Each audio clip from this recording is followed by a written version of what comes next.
David. Hey, so thanks very much for having me. Thank you for the invitation. I know I'm the proverbial sort of last thing between you and happy hours. It's going. So this is joint work with Matt Bloomfield, Brandon Gifford, and John Kepler. What we're looking at is sort of cost shielding in executive bonus plans. What I mean by that, basically what this paper is looking at, Rui touched on this a little bit earlier as well. If you look at the performance measures that are in executive bonus plans, this is basically what you can get. So more than half, the majority of performance measures are sort of earnings measures. The next two largest sort of chunks of performance measures are sales and cash flow based. And the remainder sort of up here is sort of stock price and other performance measures, things like balance sheet measures. And there's a pretty extensive prior literature that thinks about sort of how do firms decide where on this pie they should show up.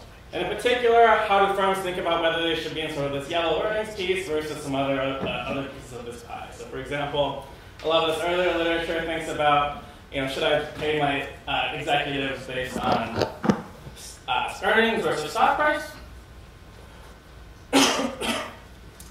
So more recent literature thinks about things like, should I pay my managers based on earnings versus cash flow, or should I pay my managers based on earnings versus sort of a variety of other sort of slices that you see up here. And sort of the point here is that all of this prior literature, almost all of this prior literature, sort of views this yellow chunk over here as sort of a homogeneous piece of homogeneous set of performance measures. Everything in here is kind of the same. It turns out that sort of actually there's a lot of variation in that chunk over there. Even though the prior literature sort of views this all as sort of income or earnings-based measures, there's a lot of different things going on in here. So the largest piece is sort of down here. You see this sort of gray chunk is net income or sort of EPS. This is what you sort of learn in accounting 101, bottom line earnings off income statement.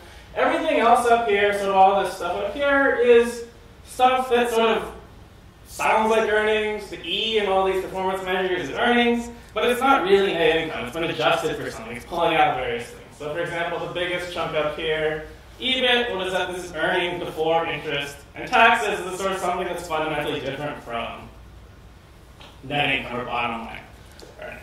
And so what we're doing in this paper is we're basically going to sort of look at this bottom right 3/4 of the pie here. These are what we're going to call income statement measures, in that they either show directly on the income statement or they're closely tied to something on the income statement.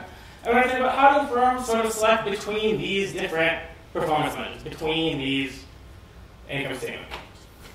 Okay, so sort of specifically, again, most of the variation in sort of these bonus plan performance measures is coming from these within income statement variation. We're going to think about what explains sort of the choice of a particular measure, one measure over another. I have up here sort of these are ex-ante performance measures. I just want to emphasize here, these performance measure choices are typically made early in the firm's year, so within the first 90 days or so. So this isn't a situation where, for example, the CEO or the board gets to the end of the year and says, which of these 5 performance measures looks the best? I'm going to pick that one and decide to use that one to make it look like I did the best. These are choices made fairly early in the year before the actual realizations. That's not to say that the board or the CEO, for example, doesn't have any sort of inkling about what's going to happen, but again, it's not perfectly observable what the realization is. Okay. And so basically what we're going to focus on in this paper is sort of what's the role of cost shielding in explaining how firms or boards distinguish between these income statement measures that we just talked about. And the reason we sort of focus on these cost shielding explanations is that if you think about what's different between all these different income statement measures that I just showed you, what's different is basically what's the extent to which we exclude or include different costs or expenses in these measures. So just to sort of illustrate briefly what I mean by that, let's think about sort of all these different performance measures I talked about. Net income, again, sort of maybe the simplest thing to think about, this is just sales minus expenses. Nothing too fancy here. If you think about all these other performance measures that I mentioned, so EBIT, EBITDA, etc., these are all things that adjust net income for something, right? So think about EBT, this is earnings before taxes. What is this? This is net income excluding tax expense. Moving on, we have EBIT, earnings before interest and taxes. You can think of this as EBT further excluding interest expense. And you can kind of see where this is going. If I move on to EBITDA, earnings before interest, taxes, depreciation, and amortization, this is EBIT further excluding depreciation and amortization. So I get so all the way in the other extreme, we have sales. Sales is basically net income excluding all expenses. And so when I say sort of the distinction between these performance measures is the extent to which we're including or excluding different costs, this is basically what I'm talking about. And sort of, moreover, not just is there variation in how much costs we're excluding here, there's a pretty nice kind of hierarchy, right? It's not, in one case, we're excluding one expense, in another case, we're excluding a totally different set of expenses. As I sort of move down the picture here, there's greater exclusion of cost, there's more cost shielding. So this is sort of the basic idea in this paper.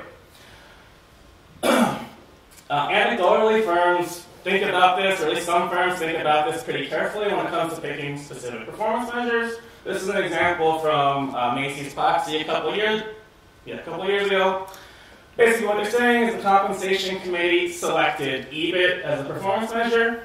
And why did they do that? They said excluding interest and taxes ensures that profit is defined based on operating results that the named executives can directly influence.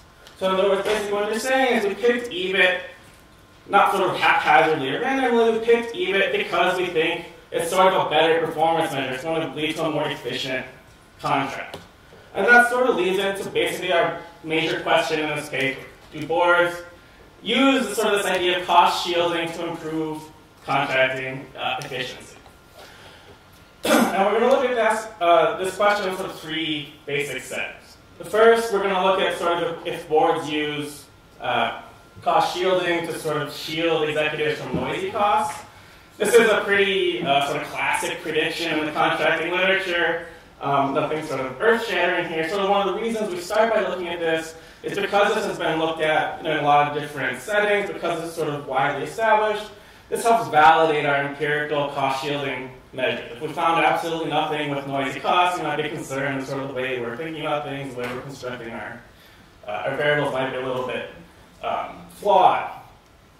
The second setting we're going to look at is this idea of sort of temporal mismatches between costs and benefits of investments. And the idea here is if you think about sort of the temporal profile of a typical investment, the idea is that I kind of pay now and hopefully I receive benefits in the future. Those benefits are kind of uncertain. This can create some incentives for sort of myopic behavior to the extent that an executive is being evaluated today, is going to be sort of punished today for costs that are incurred today. And there's a lot of uncertainty regarding whether in the future sort of any benefits are going to sort of balance out those costs. Both because it's not clear whether the investment itself is going to pay off, and also it's not clear whether the manager will be there to receive those benefits even if the project does ultimately pay off. And sort of the third setting we're going to look at, again, sort of related to timing issues, but this is a slightly different sort of spin on it. The idea here is that if you think about, again, sort of the cost profile of a lot of investments, I might make an investment today, but I'm going to bear the cost of those investments for many years into the future. So depreciation is a classic example of this.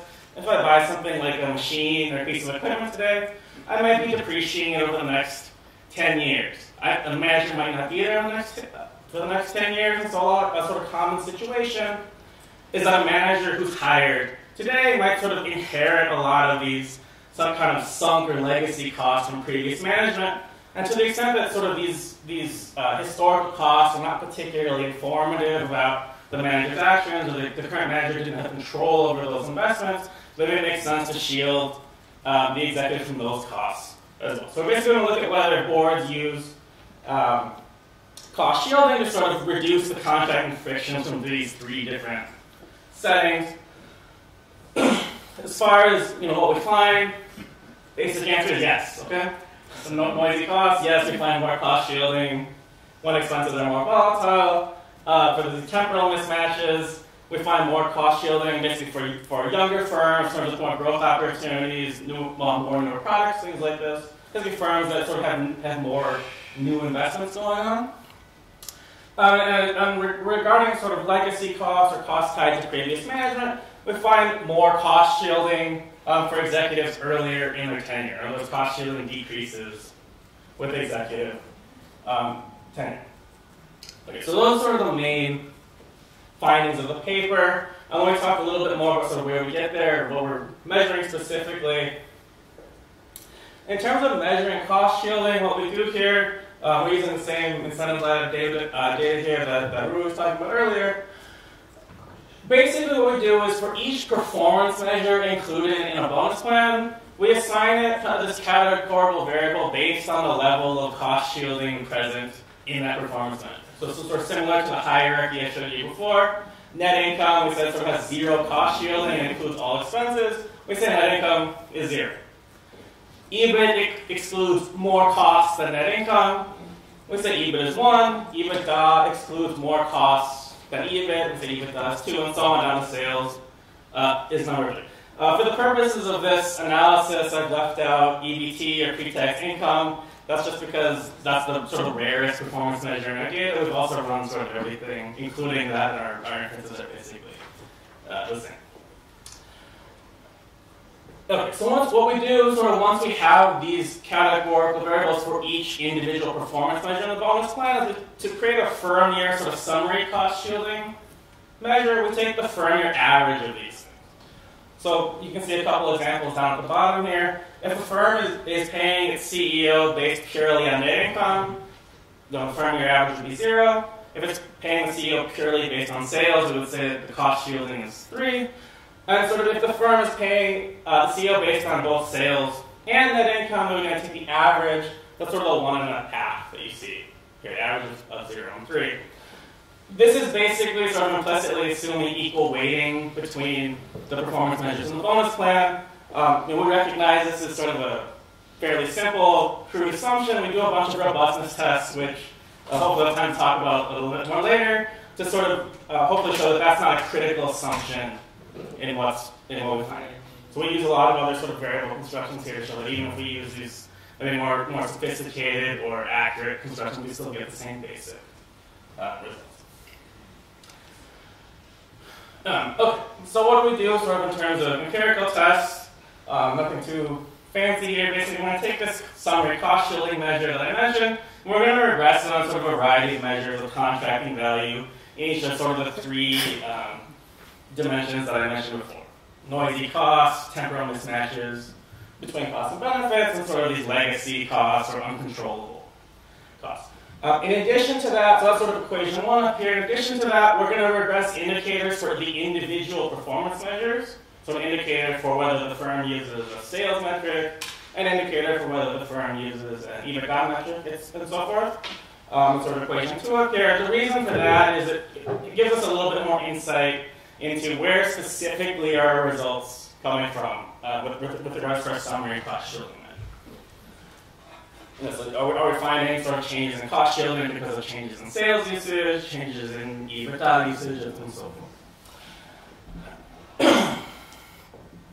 And so our basic measures for each of these sort of 3 dimensions that I mentioned before, for noisy costs, I touched on before, we're basically going to look at volatility of various expenses on the income statement. For these temporal mismatches, again, we're going to primarily use sort of measures of growth opportunities, new product launches, things like this. And lastly, again, for the costs tied to previous management or sort of lack of controllability, we look at executive tenure and we look at turnover to sort of isolate circumstances where the current CEO is likely to have little responsibility or control over sort of the current cost structure. Okay. So our basic results here, this is for noisy costs. You can see sort of we look at 4 levels of cost: depreciation, R&D, interest, and taxes, or effective tax rates. I can say in general here, not across all 4 measures, but at least for most of them, we find that cost shielding increases as sort of noise or volatility in the performance measure increases. Maybe more interestingly, more importantly for this slide, if we look across sort of the individual performance measures here, what we find is if we look at depreciation, for example, firms seem to exclude or pick the performance measures that specifically exclude the expense that we're looking at. So for example, if we think about depreciation volatility here, there's 2 of these performance measures up here that exclude depreciation, and those would be EBITDA and sales. Firms are more likely to use those performance measures when depreciation is more volatile. There are two performance measures that include depreciation and do not shield managers from depreciation. Those are EBIT and earnings up here. Boards are more likely to exclude or not use those performance measures when depreciation is more volatile. So it's not sort of just a random increase in cost shielding. It really seems to be tied to the specific expense volatility that we're focused on here. With regards to sort of timing of costs and benefits, again, so the first sort of proxy we look at here for these timing mismatches is sort of two kind of classic measures of growth opportunities here, sales growth and book to market. And again, we find sort of as these investment opportunities increase, the sort of growth opportunities are greater, firms implement more cost shielding in their bonus plan. And in this case, there's a fairly monotonic relation as we sort of look across the individual performance measures. Basically what's happening here is it seems like firms are kind of walking up the income statement as growth opportunities increase. We look at our sort of second set of proxies here, percentage of new products within the firm. So this is a sort of measure of how much new product activity is going on, as well as firm age is kind of a measure of firm life cycle here. Again, we find sort of younger firms, firms that are issuing or launching more new products, investing in more new product development, again, implement more cost shielding. And again, this seems to be a fairly monotonic effect here in terms of moving up the income statement as our investment sort of activity increases. Thirdly, in terms of sort of controllability or these legacy costs, I mentioned we look at CEO tenure. Specifically what we do is we sort of break CEO tenure up into 3-year buckets. So we look at CEO tenure from 0 to 2 years, 3 to 5 years, and 6 to 8 years. So the sort of omitted group here would be the longest tenured CEOs, CEOs with more than 9 years of tenure. And again, we find sort of this monotonic decrease in cost shielding as tenure increases. So the most recently hired CEOs have the most cost shielding. This declines over the CEO's tenure, sort of as the CEO presumably receives more responsibility over the firm's cost structure. So a CEO who's been there 9 years doesn't have a lot of room to say, I wasn't responsible for the costs that are currently in place. A CEO that was just hired yesterday has a lot more sort of flexibility to make that point. How am I doing time? You go on, I look. So to try to sort of get into this mechanism in a little bit more detail, one thing we do with this tenure test is to split between internal and external hires. And again, the idea here is the mechanism we have in mind is that for managers that have sort of the least control over the existing cost structure, this is where the cost shielding should be most prominent. And so what we do is we split the sample into CEOs who are external hires versus those who are sort of internally promoted. So this right column here is CEOs who are externally promoted. These are the sort of executives we think are least likely to bear responsibility for the cost structure. And what we find is sort of this decreasing cost shielding over tenure is really sort of pronounced in that particular subsample. These are the executives where we should see the least responsibility early in tenure for the current cost structure, and this is where we should see sort of the strongest decline over tenure. Okay, so again, so those are the basic results for sort of 3 settings that I mentioned before. What we do also is we look at a few additional analyses to try to, again, spell out the mechanism a little bit more clearly, as well as look at some robustness tests that I mentioned before. The first thing we're going to look at is CEO turnover as kind of a shock to contracting value. Basically what we're going to do is we're going to look at 2 sort of complementary CEO turnover settings. One sort of concern with our tenure test that I showed you before is tenure can change for a lot of reasons. We don't really know why tenure is moving around. We don't know why CEOs are leaving, things like that. We look at these CEO tenure tests to try to get a cleaner sense of what's the specific mechanism going on. And so the first thing we do is we can collect data on CEO turnover that's due to sort of death or other health-related reasons. We do this because, admittedly, identification is not the strongest point of tables I showed you before. This is a setting where I think we sort of have a better argument for plausibly exogenous variation in tenure. It's very unlikely that sort of these death-related turnovers are sort of associated with firm or manager characteristics that are sort of also correlated with bonus plan design. And so if we find sort of a result in setting one, we think it's more likely there does seem to be sort of a causal effect here with turnover and changes in cost shielding. The second setting we look at is forced CEO turnover. So this is not an exogenous turnover event, but what it is it's a setting where sort of the board has most clearly identified that whatever the previous CEO was doing was sort of a bad direction for the firm. It was unacceptable for the firm to continue going on in the direction. And again, this is a situation where I think it's most likely that the incoming CEO is going to require greater cost shielding. And so in both of these settings, we find significant and pretty similar increases in cost shielding, which gives us some comfort that sort of the tenure results that I showed you before are not sort of due to some omitted variable sort of associated with tenure, but it's really due to the specific mechanism we have in mind here. The second thing we look at is financial expertise. The idea here is that we think about sort of the distinctions we're talking about in terms of board members distinguishing between what are the costs included in EBITDA, EBIT, etc. This is something that might sort of benefit from a greater degree of financial expertise among directors. Directors that are sort of more aware of these types of things might be better able to incorporate this into compensation contracts. And so basically look cross-sectionally, do our results vary across boards with relatively high and relatively low financial expertise. What we find is that for sort of the first and third settings that I mentioned, so the noisy costs and sort of the legacy costs or the controllability angle, we do find that our results are much more pronounced in boards with greater financial expertise. For the second setting we looked at in terms of growth opportunities and new product launches, we don't find any difference across financial expertise in that setting.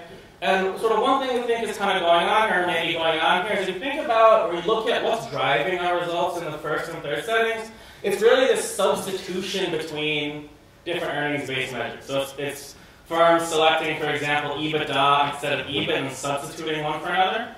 Versus what's driving our results sort of in the second setting, in a lot of cases, more sort of just including sales measures on top of existing earnings measures.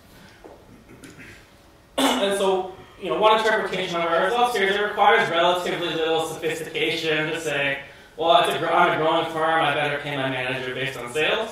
It requires maybe more expertise and sophistication to say, my firm has a lot of volatility and depreciation. I want to select a specific performance measure that's going to isolate or shield the executive from that volatility in depreciation. Okay, and then last, I just want to talk about a couple of robustness tests here. So I'm not going to go through all of these, but at the top here you can see, as I mentioned, we look at a lot of different sort of variable constructions for cost shielding rather than just the simple mean. Again, this just sort of gives comfort that our results are not driven purely based on this average assumption. One other thing I want to talk about is this point here, including fixed effects for the number of performance measures. So another sort of concern that you might have with our analyses is that there's sort of this mechanical relation between the number of performance measures and cost shielding in the sense that maybe everyone or almost everyone sort of starts by paying based on income. And to the extent that they use additional performance measures, there's only sort of one direction for cost shielding to go at that point, right? If I'm already using the measure that has zero cost shielding, just adding measures is going to kind of mechanically add cost shielding. On top of that, even if it's not intentional. And so what we do is we include fixed effects, for the number of performance measures, kind of a nonlinear way to control for the number of measures in the contract. So what we find is even within executives that have the same number of performance measures, we still find the same pattern of results that I described previously. So it doesn't seem to be sort of this mechanical effect of the number of performance measures in the contract. And again, sort of collectively, we think this sort of gives us some comfort that our results are not driven by sort of specific research design choices that we've made here. Okay, perfect.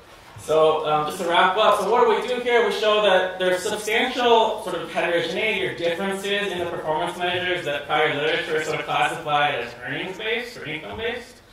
And we show that this is not sort of just random or haphazard variation between these different performance measures. We provide evidence that sort of the reason for this variation is that boards are sort of deliberately using bonus plans to focus executives' attention on sort of specific controllable objectives, and that they recognize the sort of deficiencies of specific income statement measures and design sort of the bonus plans accordingly.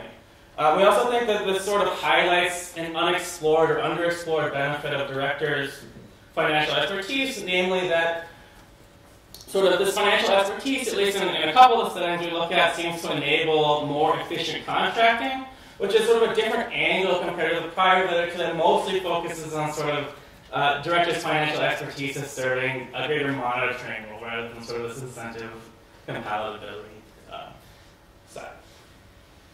Okay, so thank you very much, and I look forward to your comments.